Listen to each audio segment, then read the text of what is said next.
Álvaro Vargas Llosa, por supuesto, escritor, periodista, analista, ha tenido la gentileza de contestar nuestra llamada para poder recoger su mirada, qué cosa está pasando en el Perú, cómo lo ve a la distancia en comparación con lo que pasa en otros países y cómo ve el comportamiento de los actores políticos y sociales también en medio de una crisis como la que estamos viviendo. Álvaro, ¿cómo estás? Qué gusto saludarte, muy buenos días. Hola, Glatzer, ¿cómo estás? Encantado de estar contigo. Oh, gusto saludarte, gracias por atender a nuestra llamada. Si tú tendrías que hacer ya los 70 días de haberse iniciado en nuestro país las medidas para mitigar el impacto del COVID-19, ¿qué dirías tú en términos generales ha sido la respuesta en nuestro país? Por los resultados, pero por lo que en el camino se ha venido desarrollando también. ¿Dirías que ha sido, como algunos dicen acá, un fracaso? ¿Dirías cómo caracterizarías esa respuesta y cómo la valorarías? Bueno, yo antes que nada yo diría que me resulta difícil creer que otro gobierno lo hubiera hecho mucho mejor. Creo que las circunstancias imponían a este o a cualquier gobierno que hubiera estado en su lugar un tipo de limitaciones enormes que habrían hecho extremadamente difícil generar resultados muy superiores. El gobierno reaccionó rápido, reaccionó lo más rápido posible en un contexto que es el de América Latina, no solamente el del Perú, en el que todavía este problema se veía como relativamente lejano. Yo recuerdo algunos gobiernos de la región hablando en términos que parecían transmitir eso, una cierta despreocupación, una cierta distancia, como si este fuera un problema que afectaba desde luego a China, parte de Asia y sobre todo Europa. En ese momento no se veía ni al Perú ni a América Latina como un lugar que pudiera ser azotado como lo ha sido después. Y sin embargo el gobierno peruano reaccionó a tiempo, reaccionó rápido y reaccionó con mucha energía y determinación y también con mucha comunicación. Así que creo que hay que valorar eso en su justa dimensión. Ahora, Glatzer, es evidente que el país tiene unas ciertas condiciones, evidentemente, que son estructurales, que no tienen que ver con un gobierno en particular ni con una coyuntura en particular, sino que tienen que ver con una herencia muy antigua que tiene el país, que hace muy difícil aplicar el tipo de normas que se ha querido aplicar frente a un flagelo como este. Evidentemente, si uno tiene un país donde una parte importante de la sociedad vive día a día, una parte importante de la sociedad no funciona dentro del marco de la formalidad, donde hay todavía unos niveles de pobreza significativos, no todo el mundo tiene la suerte de tener un refrigerador en su casa, en fin, si uno opera dentro de un contexto de esa naturaleza es inevitable que haya un cierto divorcio entre las normas que dicta el gobierno, las intenciones del gobierno, las comunicaciones del gobierno por un lado y por el otro el comportamiento de la propia sociedad. Y ese contexto evidentemente ha, en fin, llevado a que los resultados de la primera etapa, que parecían bastante buenos, hayan sido modificados por esa misma realidad y sean hoy los que son, con 100.000 infectados y más de 3.500 personas fallecidas, ¿no? Así que hay una realidad del país que hace extremadamente difícil operar en este contexto. Inevitablemente también, con esto termino, Glatzer, la larga respuesta, se han cometido errores que probablemente habría cometido cualquier otro gobierno en estas circunstancias porque está reaccionando frente a una situación completamente inédita en la que además tienes, por supuesto, una dificultad de comunicación con el Congreso, una situación política como la que ya sabemos que venía de atrás muy polarizada. Así que, bueno, una vez más, el contexto político tampoco ayudaba a evitar el tipo de errores, en algunos casos muy significativos, que se han cometido. ¿Dirías tú entonces, Álvaro, que el no haber logrado identificar en su complejidad al país donde se iba o se tenía que actuar fue uno de los aspectos centrales que evitó que fueran un poco más eficientes las medidas, junto con los problemas estructurales que tú bien has descrito hay en nuestro país? Pero sobre el comportamiento que tú decías de otros actores en el ámbito de la política, ¿cómo lo ves? Porque el presidente de la República tiene, según las encuestas que se han publicado, 80% de aprobación, ¿no? Y si uno lo ve en términos, en otras situaciones, diría, no es un presidente para 80%, porque tiene una serie de errores que tú bien has mencionado, y las cosas no están como ni siquiera el presidente hubiese imaginado, están peor. Yo he conversado con gente del gobierno, estuvo el primer ministro aquí el viernes, y ellos no están contentos con los resultados, pero tiene 80%. ¿A qué se debe eso que la gente hoy le apuesta al presidente de la República? ¿Y cómo has visto otros actores políticos, no solo líderes de partidos, sino, por ejemplo, los que están en el Congreso de la República, a la altura, con ideas, con alternativas, o, digamos, más bien todo lo contrario? Yo creo que lo que explica la popularidad del gobierno en realidad es una multiplicidad de factores, Glatzer. Evidentemente el presidente ya venía con un nivel de aprobación muy significativo por el liderazgo que había tomado contra la corrupción y por las medidas relativamente, en fin, difíciles de tomar, por así decirlo, que tuvo que tomar para hacer frente a una situación de casi ingobernabilidad, que era la que se le planteaba al país si el Congreso anterior seguía operando como había estado operando en ese momento. Entonces, evidentemente, el presidente ya arrastraba un crédito político significativo. Luego tiene una reacción muy inmediata y toma un liderazgo que, en cierta forma, confirma ante la población que estamos ante un presidente que suele crecerse en las situaciones de adversidad, que así como en los momentos de falta o ausencia de adversidad da la impresión de un liderazgo más bien plano, más bien chato, de pronto, como una cometa contra el viento, se suele crecer frente a la adversidad. Eso probablemente ayudó mucho también. Luego hay otro factor importante y es que en situaciones de mucha crisis, de mucho temor, las sociedades tienden a aferrarse a sus líderes, tienden a ver en ellos a una persona que los guía, a una persona que los orienta y una persona que los protege. Salvo casos muy extremos, digamos, donde hemos visto presidentes estrafalarios haciendo cosas casi demenciales. En general, la tendencia internacional ha sido a que las sociedades y los países se aferren a sus líderes y al liderazgo de sus presidentes o jefes de gobierno. Y luego el último factor que tiene que ver con la segunda parte de tu pregunta. En la oposición, y no toda la oposición, desde luego, y hay gente que está haciendo críticas, a mi modo de ver, muy válidas, pero un sector muy importante de la oposición es un sector que ha perdido mucha credibilidad política y es un sector en el cual la gente lo que percibe es una voluntad más bien de tratar de revertir lo que hizo el presidente en los meses anteriores digamos, a la pandemia. Es decir, tratar en cierta forma de desgastar al presidente para desquitarse, para vengarse de lo que había sido, digamos, una toma de liderazgo importante de parte del presidente. Es decir, asuntos que nada tienen que ver con esta crisis. Y yo creo que la gente percibe eso en la calle y seguramente eso ha fortalecido, ha robustecido la popularidad del presidente. No sé si es sano que un presidente tenga 80% de popularidad. A mí, en general, no me gusta demasiado, pero yo entiendo que estos 3 o 4 factores que te menciono quizá explican gran parte de lo que está pasando. Ahora, las emergencias como esta, por supuesto otras, con otras características, ponen a prueba las propias democracias, ¿no es cierto? Eso es fundamental y aquí tú has mencionado algunos asuntos fundamentales que hoy se notan con mayor claridad en nuestro país. ¿Cómo has visto ese comportamiento, no? Porque tú tienes algunos otros países donde hay contrapesos políticos y por lo tanto, al margen de lo que puedan hacer los líderes que están en el gobierno, pues hay alternativas o contrapesos, básicamente. Tú tienes Colombia, a Duque, pero tienes a la alcaldesa de Bogotá, siguiendo, digamos, un ritmo particular al enfrentamiento al COVID. Lo tienes en Brasil, Bolsonaro, con, ya sabemos, el comportamiento irresponsable que ha tenido, pero, digamos, hay algunos gobernadores que están tratando de, contradiciendo a Bolsonaro, sacar algunas líneas de acción que más bien vayan en el sentido contrario. O en propio Estados Unidos, ¿no es cierto? Está Donald Trump y hay algunos estados que más bien están haciendo un contrapeso ahí. Y mi pregunta tenía que ver con eso. ¿Cómo lo ves en el estricto o no respeto al sistema democrático en el accionar? Porque un 80% en manos de un autoritario, esto puede terminar siendo muy pernicioso. Pero ¿cómo lo has visto desde esa perspectiva al gobierno de Vizcarra?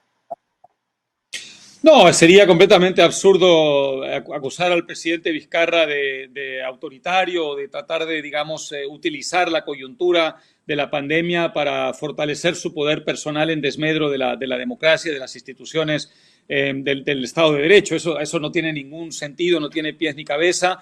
De hecho, el presidente, si hubiera querido hacer eso, hubiera aprovechado, quizá otro en su lugar lo habría hecho, la pandemia para tratar de postergar el calendario electoral, por ejemplo. Ya sabemos todos que el presidente ha dicho una y otra vez que no solamente que habrá elecciones, sino que él no se presentará a las elecciones porque no lo puede hacer.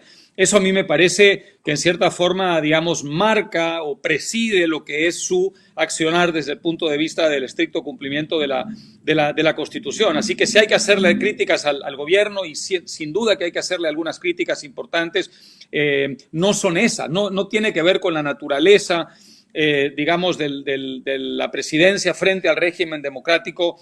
Lo que uno pueda reprocharle al presidente Vizcarra. Puede reprocharle otras cosas. Yo creo que el gobierno no supo entender bien, por ejemplo, la enorme dificultad que hay en un país con ese alto grado de informalidad para canalizar las decisiones del Estado en una emergencia como esta de una manera eficaz. Creo que no se utilizó a las instituciones y organizaciones de base, por ejemplo, que eso hubiera sido mucho más eficaz, que hubo una tendencia a creer que bastaba la acción directa del Estado para poder abarcar a toda la población. Evidentemente que en un país donde el Estado tiene que operar en un sistema de una alto grado de informalidad, hay ciertas instituciones populares que quizá habrían sido mucho más eficaces que el propio Estado. Hay también, por supuesto, un problema importante que surge en el propio Congreso, que ya no tiene que ver con la presidencia. Hay una especie de torneo en este momento en las bancadas parlamentarias para ver quién está más cerca de la población. De hecho, algunos frutos le ha dado, porque las encuestas reflejan que el nivel de aprobación en el Congreso es bastante superior al de otros congresos, pero sin embargo uno no ve en el Congreso peruano una línea de acción más o menos coherente. Lo que ve es un torneo, como decía, desatada, para ver quién puede presentar un proyecto de ley más populista que el otro, o por lo menos con mayor tendencia, digamos, a satisfacer exigencias inmediatas sin pensar demasiado en las consecuencias. Pero, en fin, ese ya no es un problema del presidente Vizcarra, es un problema, digamos, del contexto político en el que ha tenido que operar. Ahora, hay que decir que sería bueno, tú mencionabas hace un momento los contrapesos al poder que se están viendo claramente en otros países. Uno quisiera que los hubiera también en el Perú. Felizmente, digamos, la conducta del presidente es una conducta lo suficientemente responsable desde el punto de vista democrático como para que esta ausencia no se note demasiado.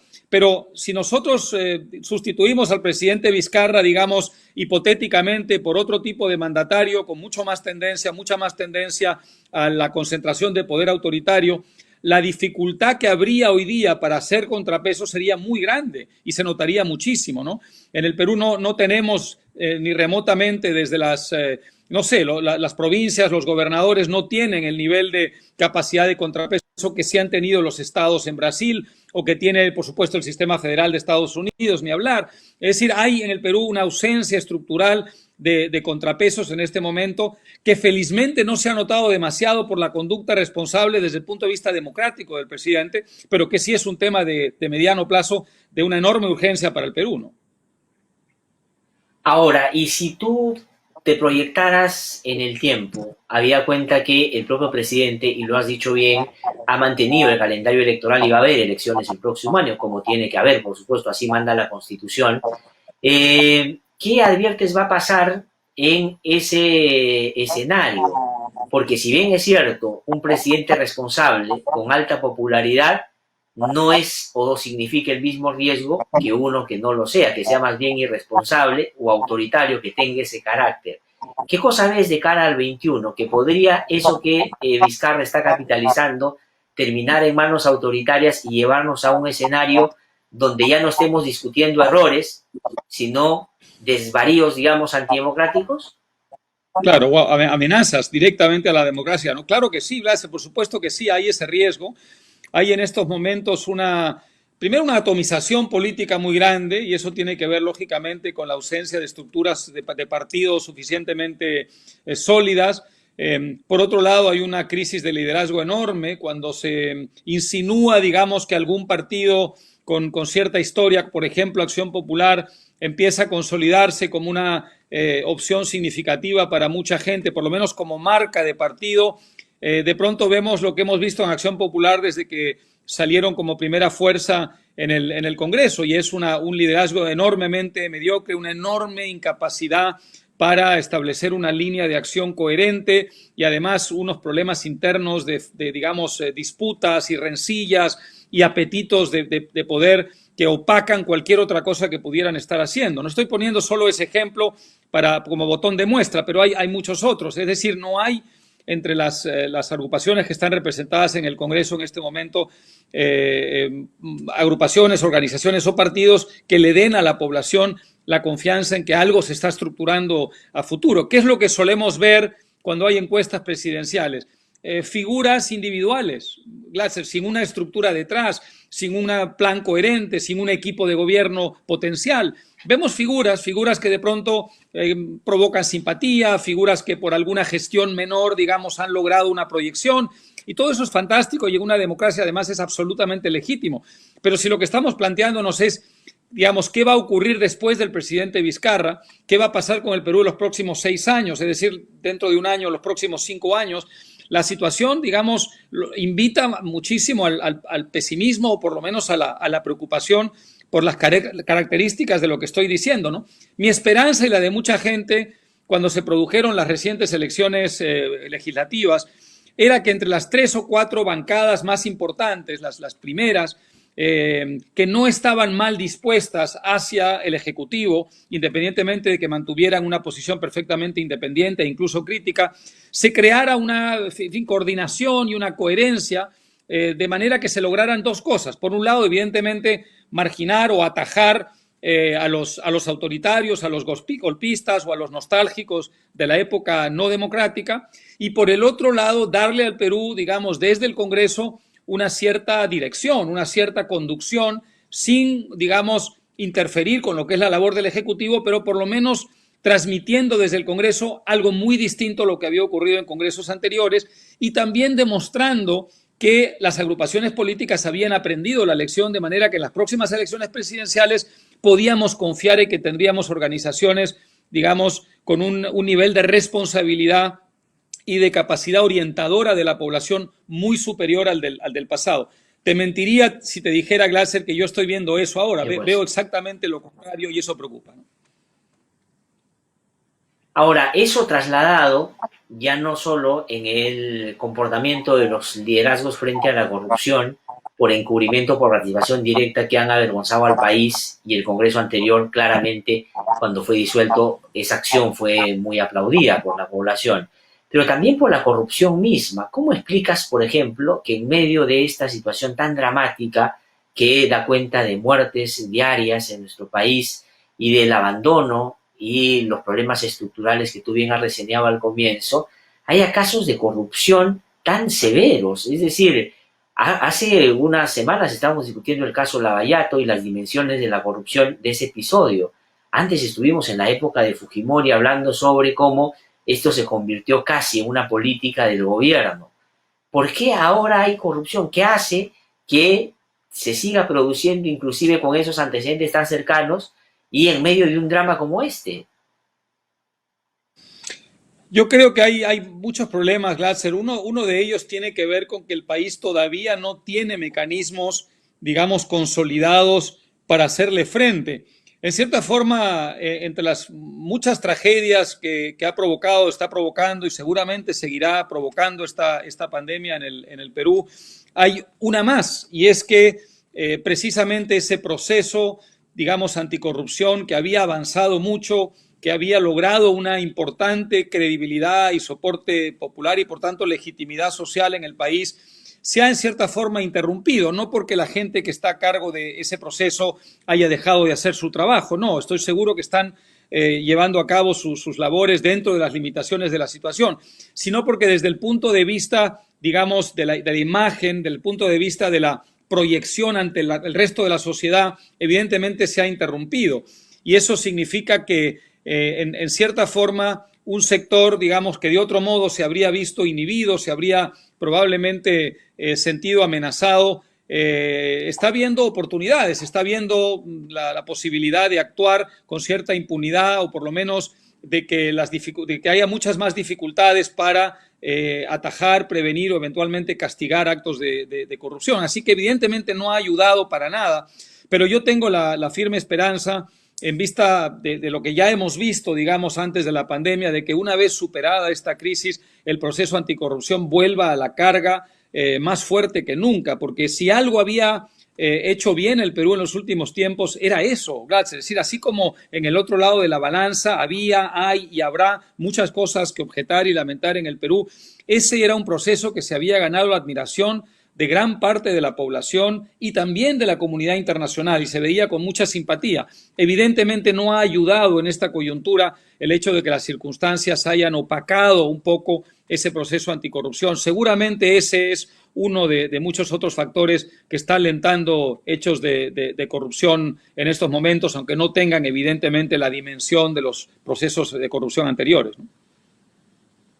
Ahora, Álvaro, tengo que terminar preguntándote por algo que combina una respuesta en dos tiempos, ¿no? Una, por supuesto, la atención de la emergencia, que hay que hacer todo el esfuerzo que sea posible para contener o mitigar el impacto que ya ha sido dramático hasta ahora del COVID-19, mejorar el sistema de salud, en fin, afianzar un sistema de educación que pueda ser más comprensivo, más inclusivo.